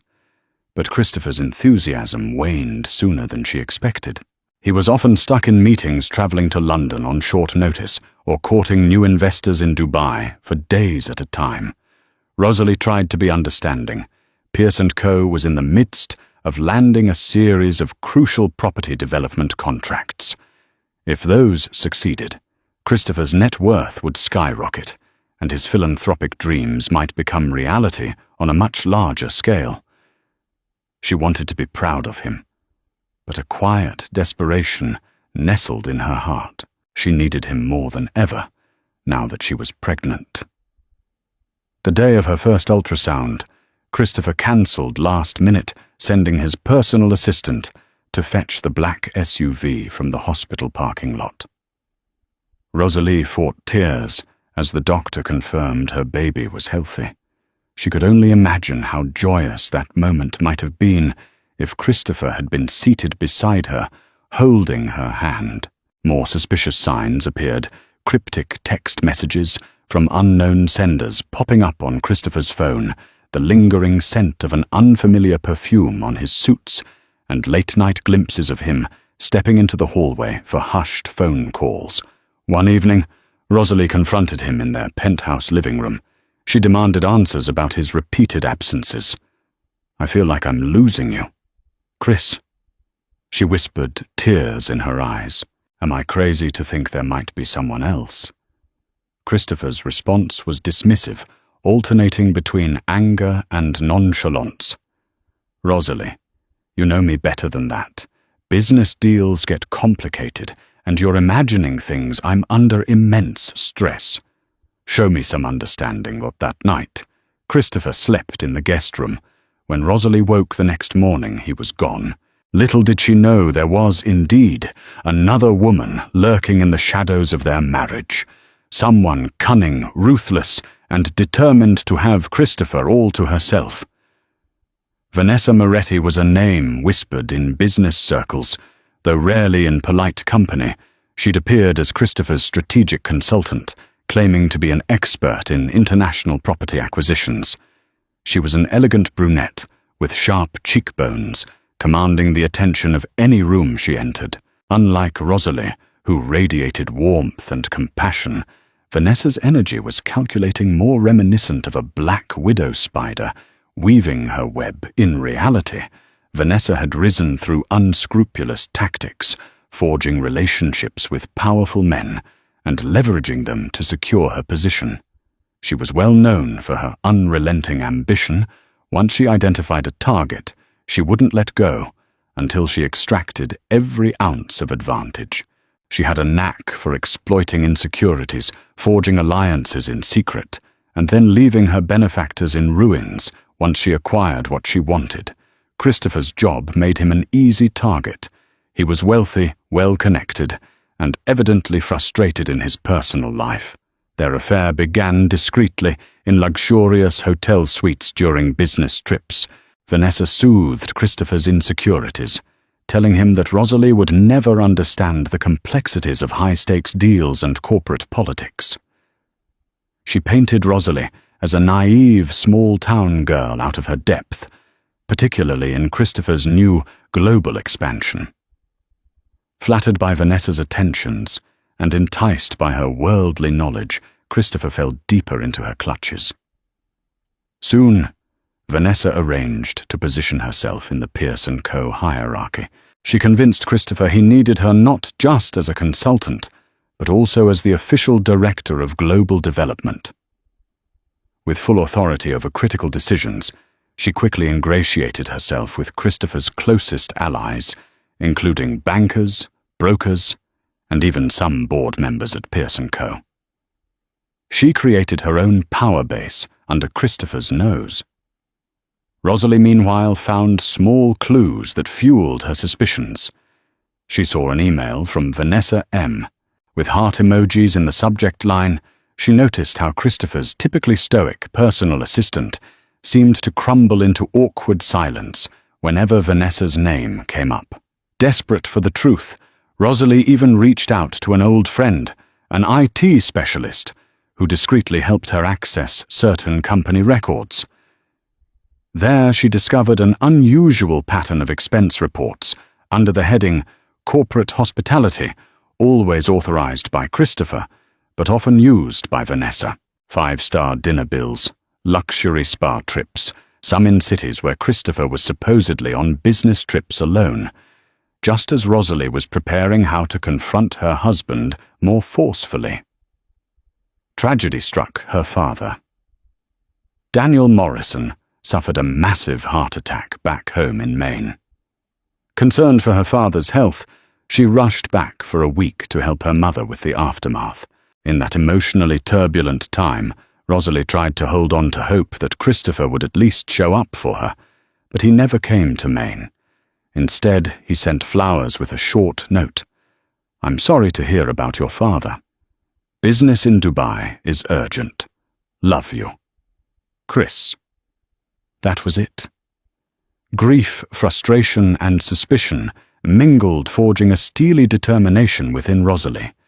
She resolved that once her father was out of danger, she would go back and insist on the truth from Christopher. Enough was enough. The day Rosalie returned to their marital home, a penthouse on the 25th floor of a newly built luxury skyscraper, remains etched in her memory as the day her life came crashing down. She was 5 months pregnant, exhausted from traveling and anxious about her father's recovery. A stony-faced concierge greeted her in the lobby, refusing to let her through without clearance. Confused, Rosalie explained that she was Mrs. Pierce, the owner of the penthouse. The concierge offered only a weak smile and directed her to the building manager's office. There, to her horror, she found Vanessa Moretti, seated behind a gleaming marble desk, tapping away on a laptop. Vanessa looked up with a smile that could freeze fire. "Rosalie, darling," how unexpected, she purred, as if speaking to an old acquaintance who had overstayed her welcome. Rosalie stared, dumbfounded. "What are you doing here?" "This is my home." Vanessa's lips curled. "I know this is shocking, but Christopher decided that in the interest of finances and upcoming changes, you should relocate. He asked me to handle the logistics. I'd hate for you to strain yourself in your delicate condition." Shock morphed into outrage. "Handle the logistics," Rosalie hissed, voice trembling. "This is my home. I'm his wife. If there's a relocation, Chris should have told me himself." "Where is he?" Vanessa let out a patronizing sigh and slid a set of documents across the desk. "As you can see, the penthouse lease has been transferred under my name." She emphasized the final words. "Your name is no longer on the occupant list. You need to vacate the property immediately." Rosalie's eyes scanned the documents. Indeed, the apartment, a property originally belonging to Christopher's holding company, had been swiftly transferred into a corporate shell that Vanessa controlled. The date of transfer was just 3 days prior. Her chest tightened. "This is insane. I'm his wife. You can't evict me from my own marital home."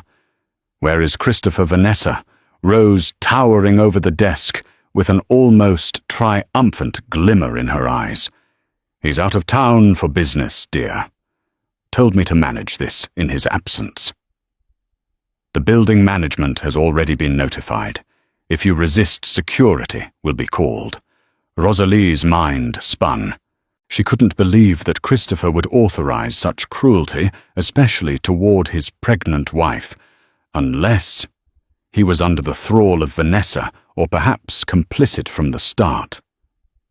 Summoning every ounce of composure, Rosalie closed her eyes, took a steadying breath, and declared, "I'm calling Christopher. If I can't reach him within the hour, I'm calling my lawyer." Vanessa's response was a disdainful shrug. "Be my guest, but I advise you to leave quietly. There's no use dragging this into a scandal. Christopher's a public figure, remember. You wouldn't want to tarnish his reputation. Now, would you?" The threat, thinly veiled, struck Rosalie to her core. She fought tears, but they came anyway, hot and furious. She snatched her phone, desperately dialed Christopher's number. No answer. Voicemail. She tried again. Same result. She texted him. "How could you do this? I'm being evicted from our home. Your mistress is behind it. Call me." Silence. With security guards closing in, Rosalie realized she had no immediate recourse. She wouldn't risk a public scene that might land in the tabloids. Heart pounding, she turned on her heel and walked away, tears blurring her vision. She barely heard Vanessa's final, parting words, delivered with poison-laced sweetness. "Safe travels, Rosie. I do hope you find something more suitable for your new life." Standing on the sidewalk outside her former home, Rosalie clutched her luggage and tried to steady her breathing. Pregnant and abandoned, she had to think fast. She immediately called her close friend, Helena Carter, who lived across town. Helena, an interior designer with a modest 2-bedroom condo, answered with alarm. "Rose, I've been worried about you. You sounded so frantic in your messages. Are you okay?" That evening, Helena welcomed Rosalie into her condo. Though far less grand than the penthouse, it was warm, cozy, and filled with love, a stark contrast to the cold betrayal Rosalie had just endured. Helena's eyes widened in horror as Rosalie recounted Vanessa's chilling eviction. "That's illegal. This is insane," Helena exclaimed, furious on behalf of her friend. "You need to lawyer up, sue them. This can't be allowed to stand." However, Rosalie felt overwhelmed and embarrassed. Her father had just survived a heart attack, and she was 5 months pregnant. She couldn't stomach a public legal battle, especially when Christopher was refusing to speak to her. She tried calling his personal assistant, who stammered an apology and mumbled something about Christopher being unreachable. Messages to Christopher's business partners were met with polite deflections. It was as if he had vanished into thin air. Meanwhile, Vanessa texted Rosalie with more cruelty. "If you need money or help, don't be proud. We can arrange a settlement." A settlement. As if Rosalie was some disposable piece in Christopher's life. For the first time, Rosalie's heartbreak flared into determined anger. She refused to respond to Vanessa's provocations, but she quietly began collecting every piece of evidence. She had bank statements, text messages, proof of her shared finances with Christopher days turned into weeks. Helena's condo became Rosalie's temporary refuge. She spent hours poring over legal websites, learning about marital property rights. She discovered a grim truth. The penthouse technically belonged to the Pierce & Co. holding company. Christopher, as the controlling shareholder, had the power to reassign it without her explicit consent, especially since the property was purchased before their marriage and never formally transferred to both their names. While she would have a claim in a divorce settlement that could take months, if not years, to resolve. In the meantime, she was effectively homeless. Rosalie began to suspect that Christopher was deliberately hiding, possibly orchestrating a scenario in which she'd be desperate enough to accept some meager settlement. She was certain Vanessa had a larger scheme in mind, perhaps to isolate Rosalie, cut off her access to finances, and force her into submission. But they had underestimated Rosalie. She had something powerful on her side, her own quiet strengths, her resourcefulness, and unexpected allies. She discovered she still had a personal bank account, one that Christopher had once funded for her philanthropic initiatives. There was a significant sum left there, money Christopher must have overlooked or assumed she wouldn't use for her personal needs. At the urging of Helena, Rosalie reached out to an old mentor, Gregory Farnsworth, a retired real estate attorney, who had once admired Rosalie's kind heart and organizational skills during her non-profit days. Gregory listened in stunned silence as Rosalie explained her predicament. "I can't believe Christopher would do this," Gregory finally said, voice tight with indignation. "You need to fight back. The law might be messy, but you have rights, especially as his wife, with a child on the way." Rosalie sighed. I'm not even sure if I want to remain married to him, but I can't believe he'd let that witch evict me. I need answers. I need closure." Gregory nodded. "You'll get them. I'll help you in every way I can. First, we need to figure out how to protect your finances and your share of any joint holdings. Then we'll see about confronting them on your eviction." Before Rosalie could muster a response, Helena returned from a short trip to the store, brandishing a folded newspaper. She pointed to the headlines, "Pierce & Co. announces new luxury building deal." The article mentioned how Christopher Pierce's firm had just acquired a downtown property with plans to convert it into high-end luxury apartments. The piece showcased a photo of Christopher, and standing confidently beside him, Vanessa Moretti. Rosalie's heartbeat hammered against her chest. Christopher, the father of her unborn child, had not just abandoned her, but was openly flaunting his mistress in the business world. Not a single mention of Rosalie or her pregnancy. A wash of humiliation spread through her, but also a flicker of defiance. She set her jaw. If Christopher and Vanessa thought she would remain quietly in the shadows, they were gravely mistaken. In the days that followed, Rosalie launched her own small investigation. She reached out to acquaintances still on staff at Pierce & Co. She learned that Christopher's board of directors was uneasy about how public this affair was becoming. They worried about a scandal affecting their stock value, especially if Rosalie took legal action. Meanwhile, Rosalie discovered a peculiar detail in the newly announced property's financial structure. The building's official ownership was still under negotiation.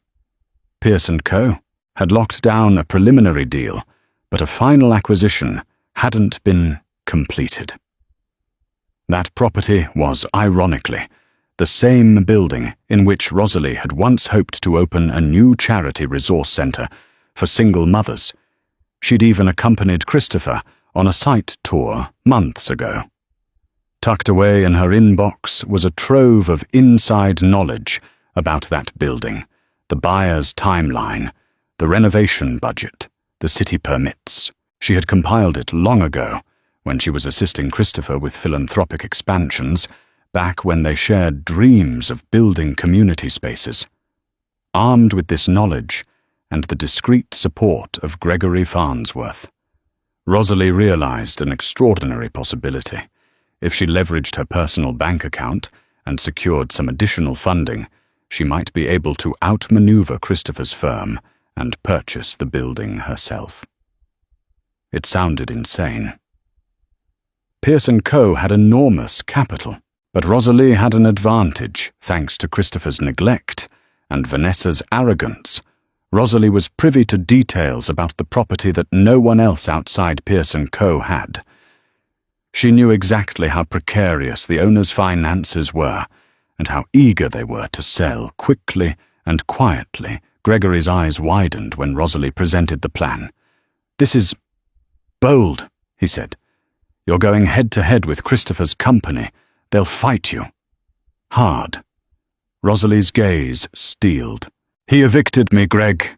He's flaunting that mistress. I'm carrying his child, and he hasn't bothered to reach out. If Christopher wants war, I'll give him war. The biggest obstacle was capital." Though Rosalie had a not insignificant amount in her personal account, it was nowhere near enough to purchase a multi-million-dollar property. She needed backers.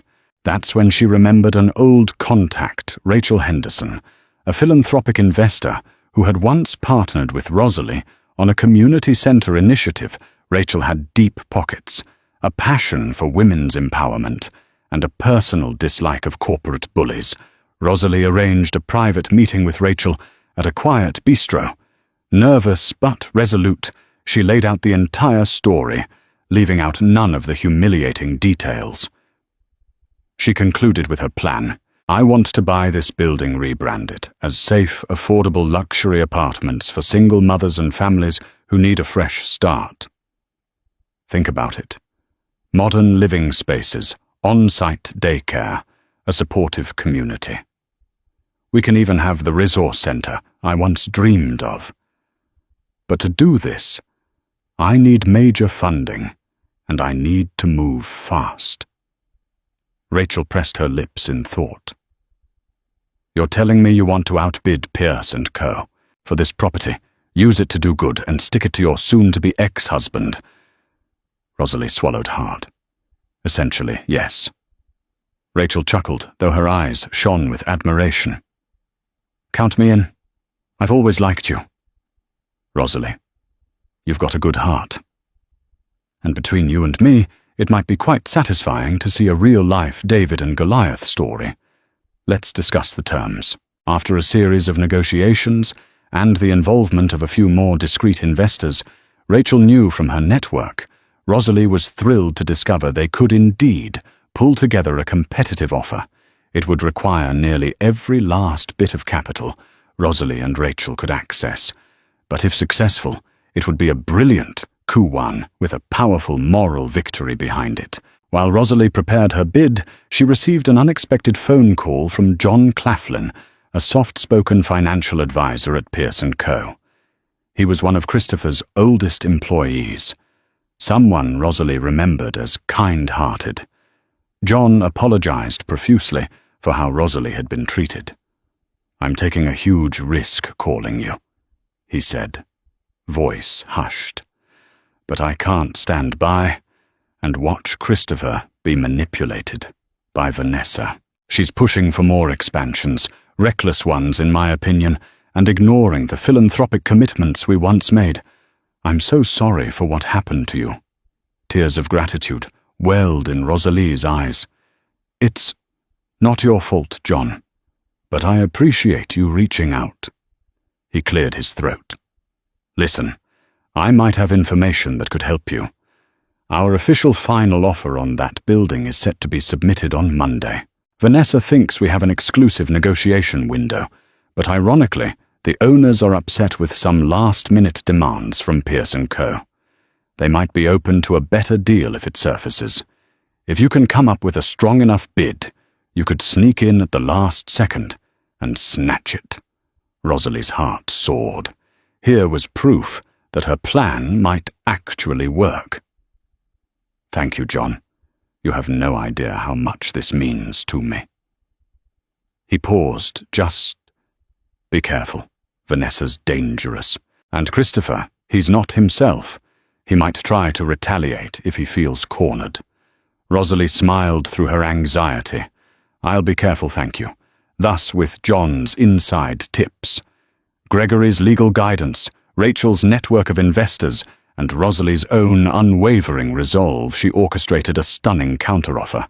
She aimed to submit it to the building's owners late Sunday, just hours before Pierce & Co.'s final negotiations. It was a gamble, one that could fail if the owners decided to stick with the devil they knew.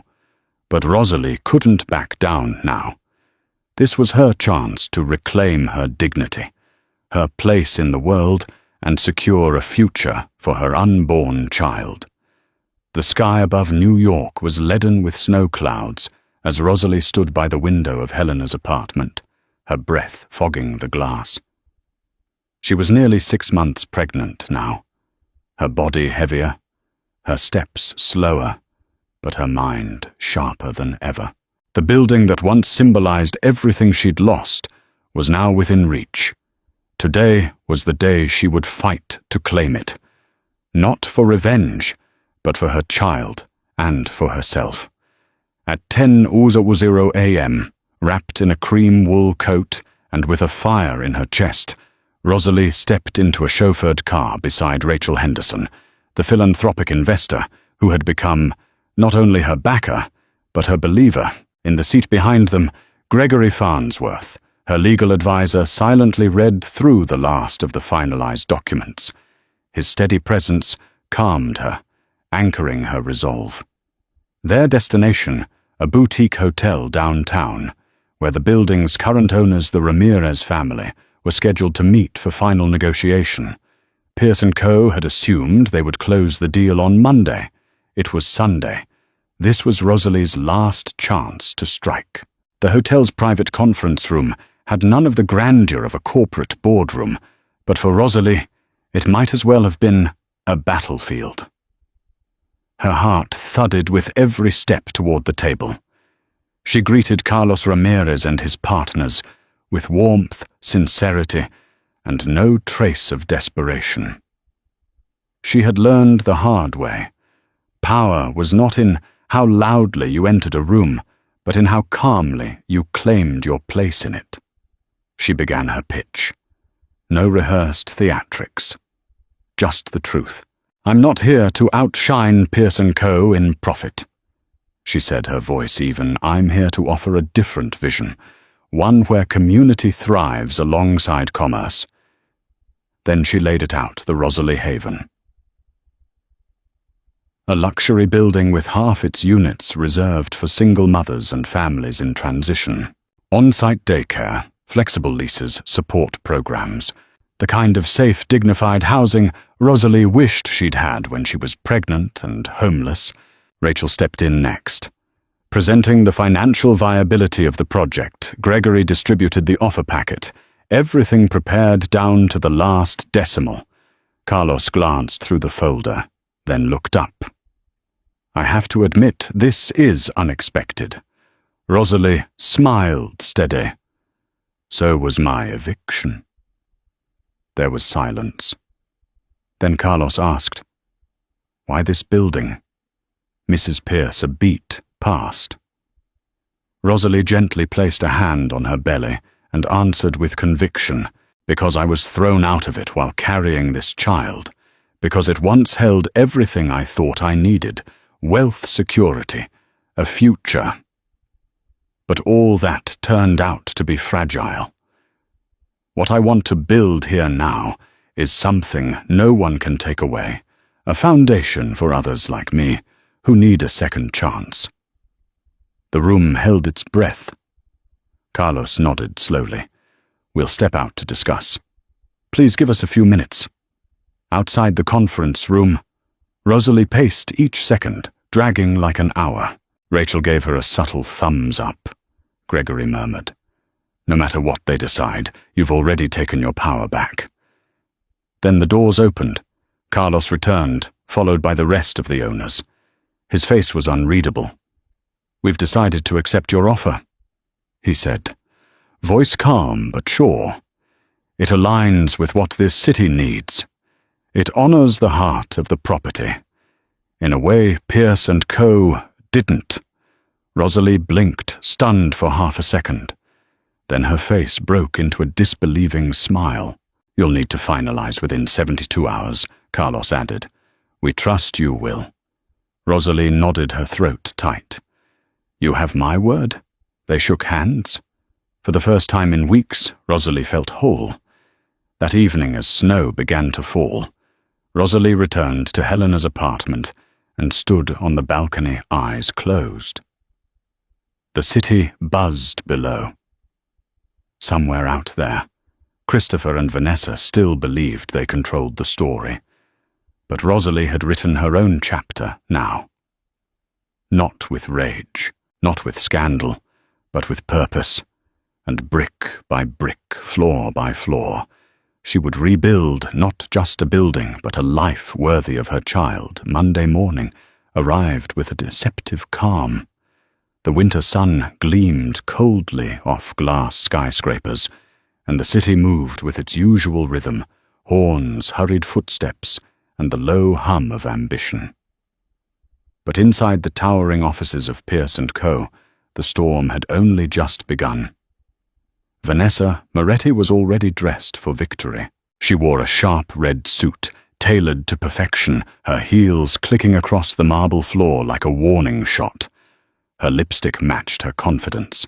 Bold, unapologetic. Christopher trailed behind her phone, in hand, scrolling through emails. He hadn't slept much the night before. Something about Rosalie's silence since her eviction had started to gnaw at him. "I'll handle the pitch," Vanessa said curtly. "You just smile and sign."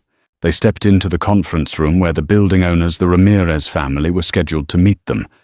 Vanessa was all poise, all power, She adjusted her blazer, smoothing out imaginary wrinkles. She had played this game before, buying out legacy properties, pushing through aggressive deals, charming hesitant sellers. But today, the air was different. The owners sat with calm expressions that didn't match Vanessa's expected energy. There was no coffee offered, no handshake, just a long pause. Carlos Ramirez spoke first. "Thank you for coming. Miss Moretti, Mr. Pierce." Vanessa offered a dazzling smile. "We're pleased to finalize the deal today. I have the updated contracts here. Carlos didn't reach for them. That won't be necessary." She blinked. "Excuse me, we've accepted another offer." Silence. Christopher froze, his eyes narrowing. "What other offer?" Carlos exchanged a glance with his associates. "We had hoped for a smooth closing with Pierce and Co. But your last-minute attempts to renegotiate the terms were disappointing. You cut the price by almost 18% and added a clause that shifted all liability onto our family." Vanessa's smile faltered. That's standard negotiation strategy. Carlos remained stone-faced. Not one we appreciated, especially when another party submitted a full-price offer, in cash with a better long-term plan for the property. Vanessa's voice dropped an octave, suddenly dangerous. Carlos looked at her without blinking. "Rosalie Pierce." The name landed like a slap. Vanessa went still, then burst into incredulous laughter. "Rosalie? That pregnant girl, you're joking." Carlos didn't flinch. She submitted an offer, backed by committed investors and a fully formed redevelopment plan. Frankly, we were impressed. Vanessa's composure cracked. She turned sharply to Christopher. "You said she had nothing left, that she was broke alone, licking her wounds." Christopher stared ahead, his jaw tight. How Vanessa hissed. How could she even know about this deal? Did someone on our team leak it? Carlos calmly interjected. "It doesn't matter." She knew enough, and she came prepared. Her bid was clean, respectful and visionary. Vanessa stepped back. Her breath, shallow face, flushed. No, this can't be happening. Christopher finally spoke, his voice low. "Are you sure the deal's signed?" Carlos nodded. "Letter of intent. Closing is scheduled within 72 hours. There's nothing more to discuss." Vanessa exploded. "Then I'll sue. I'll drag Rosalie through litigation. Hell!" She used insider knowledge. "She's my husband's wife. That's conflict of interest." Carlos stood. "You're free to do what you like, Miss Moretti. But we chose the buyer who treated us with dignity. And frankly, we're tired of threats." They were dismissed. Vanessa stormed out of the office, slamming the door behind her. In the hallway, her rage boiled over. "This is your fault." She snapped at Christopher. "You let her slip through. You said she was weak." Christopher's shoulders tensed. "You underestimated her. We both did." Vanessa jabbed a finger at his chest. "I told you to cut her off. Clean. Instead, you left loose ends. And now she's hanging us with them." "She didn't hang us," he said coldly. "She beat us fair and square." Those words stunned Vanessa into silence. Then came the shift, the unraveling, all the control Vanessa had wielded for months, the manipulation, the secrets, the dominance over Christopher and the company began to fracture. Christopher no longer looked at her with admiration or desire.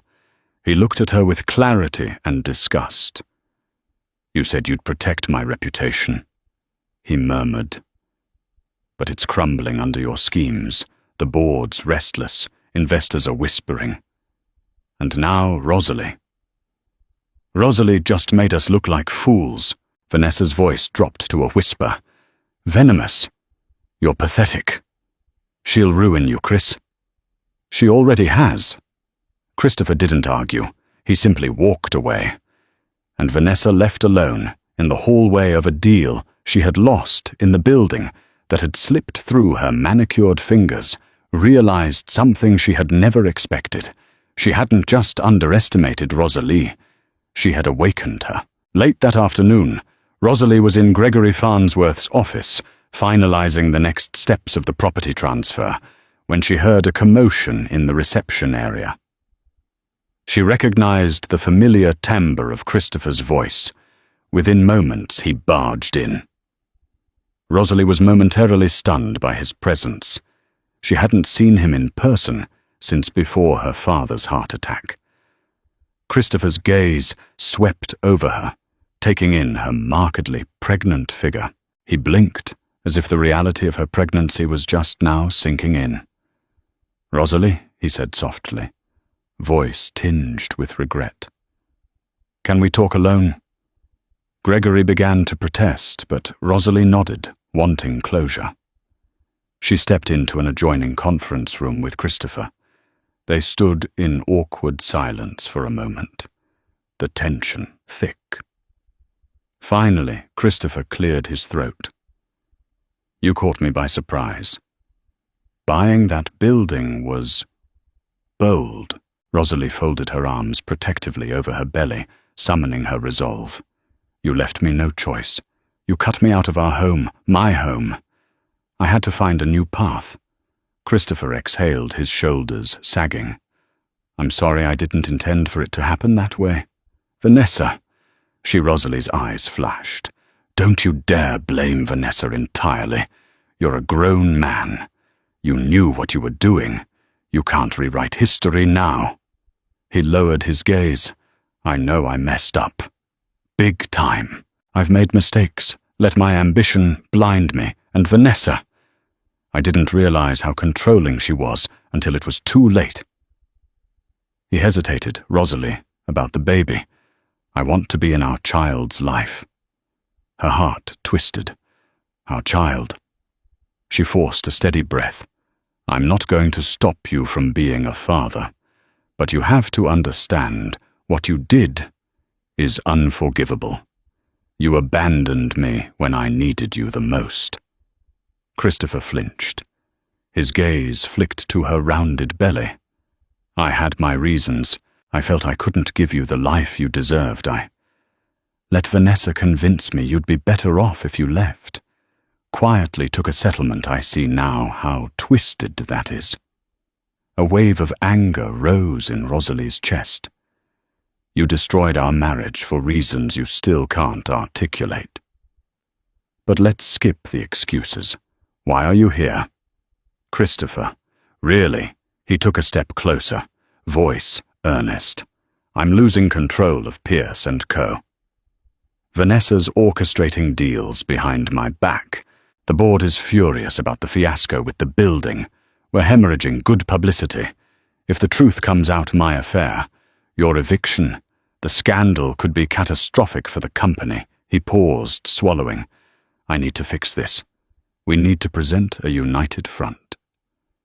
Rosalie studied him for a moment, incredulous. A united front. "After you publicly humiliated me and let your mistress throw me out on the street, you expect me to fix your reputation?" She let out a harsh laugh. "You're delusional." Christopher shook his head, desperation creeping into his tone. "I'll do right by you and the baby. I'll transfer assets into your name. We can even work on philanthropic projects together again. Just please don't push for a public scandal or a nasty divorce. That's all I ask."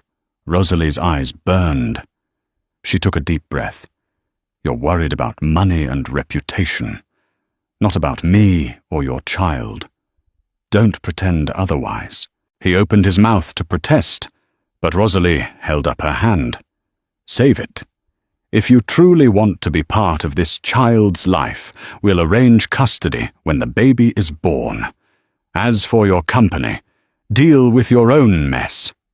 I'm moving on." Christopher's face darkened, and he snatched at her arm. "You can't just cut me off. We're still married." She yanked free. "We won't be for long. I'm filing for divorce." The words struck them both like thunder. He seemed about to say more, but the sight of her unyielding expression stopped him. With a defeated slump of his shoulders, Christopher turned and left the conference room. Rosalie stood there, tears welling in her eyes, but her resolve unbroken. The subsequent weeks were a whirlwind of activity. Rosalie moved forward with the purchase, finalizing her ownership of the building. True to her promise, she and her team began crafting a plan to renovate the interiors, ensuring a portion would remain profitable, while simultaneously offering affordable units for single mothers. Rachel Henderson brought in a team of architects and designers, one of which was Helena, Rosalie's dear friend, who leapt at the chance to lead on the interior transformations. Meanwhile, news of Rosalie's purchase trickled through the city's real estate grapevine, morphing into a sensational rumor: Christopher Pierce's pregnant wife snatches building from Pierce & Co. The tabloids smelled blood. Vanessa Moretti attempted damage control painting Rosalie as an opportunist who stole insider information. But many reporters, especially those with philanthropic leanings, latched onto Rosalie's inspiring narrative, a scorned wife forging a path of empowerment, turning heartbreak into a community-focused victory. Gregory Farnsworth deftly handled Rosalie's legal matters, initiating divorce proceedings. Though Christopher tried to stall or negotiate for a more amicable arrangement, the process marched on. Public sympathy heavily favored Rosalie, especially when details of her eviction surfaced in the press. More than once, paparazzi hounded her, seeking a statement on how she felt about Vanessa's role. Rosalie, ever poised, refused to sling mud in public. She would simply say, "My focus is on the future mine and my child's." Inside the new building, soon to be rebranded the Rosalie Haven. At Rachel's suggestion, construction. Crews began the first round of renovations. Rosalie would often walk the empty halls, hard hat perched atop her cascading hair, imagining the bustling families that would soon fill these corridors. She thought of her unborn child, too, and how she wanted to create a world of safety and possibility for them. One afternoon, as she was overseeing the conversion of an unused storage space into a childcare center, she felt a gentle kick in her belly, her baby's first pronounced movement. Tears of joy blurred her vision. "Everything will be okay," she whispered to herself. "We're building our new home here in more ways than one." As Rosalie's fortunes rose, Vanessa's grip on Pierce & Co. loosened. Disgruntled board members, sensing the public's growing backlash, demanded Christopher distance himself from Vanessa. Key investors threatened to withdraw if the scandal continued to tarnish the company's image. Although Christopher tried to salvage the relationship with Vanessa, perhaps out of guilt or habit, the board effectively forced her resignation to stem the damage. Embittered and scorned, Vanessa lashed out one final time. She leaked sensitive information about Christopher's finances, claiming he manipulated philanthropic funds for personal gains. However, a swift audit proved her allegations were either exaggerated or false. Pierce & Co., reeling from the drama, parted ways with Vanessa for good.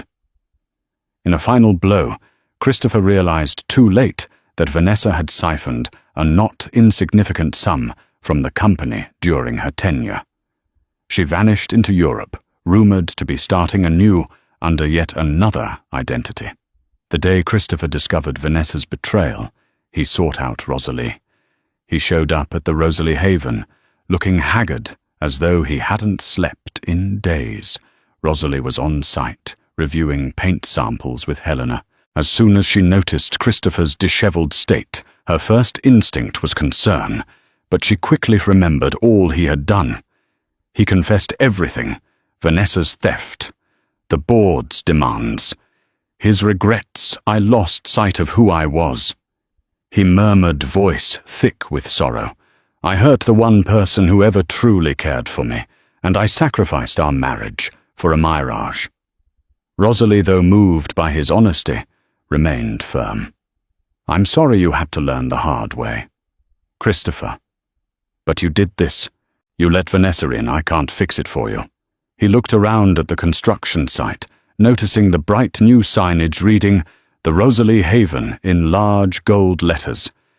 "You've done well, Rosie. I'm proud of you," he said quietly. If there's any chance for us." Rosalie gave a sad smile. "That door is closed. I'll never forget the way you treated me, especially during my pregnancy. We'll figure out co-parenting. But our marriage, it's over." Resigned, Christopher nodded, tears brimming. Rosalie led him out, staying calm. When he was gone, Helena gently touched Rosalie's shoulder. "You all right, Rosalie?" Inhaled, exhaled. "Yes. For the first time, I actually am." Months flew by. Rosalie's pregnancy progressed healthily, albeit with the typical aches and anxieties of impending motherhood. Construction at the Rosalie Haven neared completion. The press, initially fixated on the scandal, turned their attention to Rosalie's philanthropic mission. Curious onlookers awaited the building's grand opening, a new model for real estate that balanced luxury amenities with community uplift. Rachel Henderson beamed at the progress. "We're turning heads in the industry," she remarked to Rosalie during a walkthrough. "Most real estate moguls think only about profit margins. You're proving compassion can be part of a successful business strategy." Rosalie offered a grateful smile. "This was always my dream, doing real good in the world, not just living in some ivory tower. Christopher and I once shared that goal, but I guess we parted ways somewhere along the line." At 8 months pregnant, Rosalie still directed finishing touches with unstoppable vigor, from the sleek, modern lobby to the vibrant children's play area. She ensured the top floors housed premium apartments, some already pre-leased for substantial rents, while the middle floors were set aside for moderate-income families. The lower floors boasted community rooms, co-working spaces for single parents, and supportive services. It was a place designed to help families flourish. On a sunny day in early summer, the Rosalie Haven had its ribbon-cutting ceremony. Media outlets arrived in droves, capturing the powerful image of Rosalie, glowing with maternal pride. Cutting the ribbon while cameras flashed, Rachel Henderson gave a stirring speech about empowerment and second chances, praising Rosalie's vision. Gregory Farnsworth was there, smiling like a proud father figure. Helena was at Rosalie's side, tears glistening at the success of their shared effort. To everyone's surprise, Christopher also showed up, standing quietly in the back. He made no attempt to overshadow the event, nor did he approach the stage. Rosalie noticed him and offered a polite nod. He returned it, understanding that any public display of regret would mar the day's positivity. He simply witnessed the fruit of Rosalie's labors, perhaps coming to terms with what he had lost. As the ceremony ended, families began touring their future homes. Smiles and laughter filled the hallways. Rosalie felt an overwhelming sense of peace. She stroked her baby bump, tears of happiness welling up. For the first time in a long while, she felt complete on her own terms. Though the main conflict seemed resolved, life had one more twist in store for Rosalie. Just a week after the grand opening, while sorting through old letters in Helena's condo, Rosalie came across a vintage document. It was a hand-signed letter from her late grandfather, an entrepreneur she barely remembered. In it, he revealed that he had once made an investment in a trust specifically for Rosalie's future. The letter mentioned a small but valuable portfolio of stocks and properties. The trust, never fully claimed, had grown over the years enough to secure Rosalie's personal financial freedom, even if the Rosalie Haven encountered difficulties. Stunned, she immediately contacted the trustee, who confirmed the authenticity of the letter. She had unwittingly stumbled upon a safety net that ensured her philanthropic vision could expand. It was as if fate was rewarding her perseverance and decency. "That means you're truly independent," Helena gushed, hugging Rosalie. "You'll never need Christopher's money or anyone else's again." Rosalie smiled, tears forming. "It's amazing, I'll use it wisely. Expand." The Rosalie Haven concept may be open more like it in other cities. Despite the heartbreak betrayals and endless drama, Rosalie's future sparkled with promise, carrying forward her family's legacy in a way that served the greater good. She silently thanked her grandfather for this hidden blessing, feeling connected to her roots in a new, profound way. At 9 months pregnant, Rosalie gave birth to a beautiful baby boy named Daniel, after her father, Christopher, informed of her labor, arrived at the hospital. Though Rosalie allowed him to see his newborn son, she kept a respectful emotional distance. She had no intention of rekindling their marriage, but in those tender hospital moments, she acknowledged Christopher's role as Daniel's father. They agreed to co-parent respectfully, each forging new paths in life. Once recovered, Rosalie moved into a comfortable apartment in the Rosalie Haven. She wanted to live among the very community she had helped create. She greeted her neighbors daily, forging genuine connections with the families who found solace and hope in the building. The hallways, once cold and empty, now echoed with the laughter of children. The rooftop lounge overlooked a sunlit skyline, a reminder that every sunrise brought new possibilities. In the months that followed, Rosalie blossomed as a mother and an entrepreneur. She initiated support groups for single parents, mental health workshops, financial literacy classes. True to her philanthropic roots, she leveraged her connections with people like Rachel Henderson and even philanthropic icons she'd once met, alongside Christopher, like Barbara Corcoran, who commended her personally for her bold innovation in real estate. As for Christopher, rumors swirled that he was restructuring Pierce & Co. His public apologies and renewed commitment to charitable projects seemed genuine, but Rosalie no longer placed her happiness in his hands. Vanessa Moretti's name became a cautionary tale, whispered among business insiders, as someone who soared too close to the sun on borrowed wings. She faded from public view, overshadowed by the unstoppable tide of Rosalie's triumph. Though the divorce was finalized quietly, it was not an end tinged with bitterness. Rosalie found closure. She recognized that sometimes love stories transform, and that heartbreak can be a catalyst for incredible growth. She would always mourn the dream she once shared with Christopher, but she would not dwell on the past. On Daniel's first birthday, Rosalie hosted a small gathering on the rooftop garden of the Rosalie Haven. Close friends, mentors, building residents, and philanthropic supporters came together. They celebrated not just Daniel's life, but also the enduring power of resilience, as Rosalie cradled her son, letting him watch the city lights sparkle below. She reflected on the journey, how a scorned, pregnant wife, thrown out by a ruthless mistress, could rise stronger than ever before.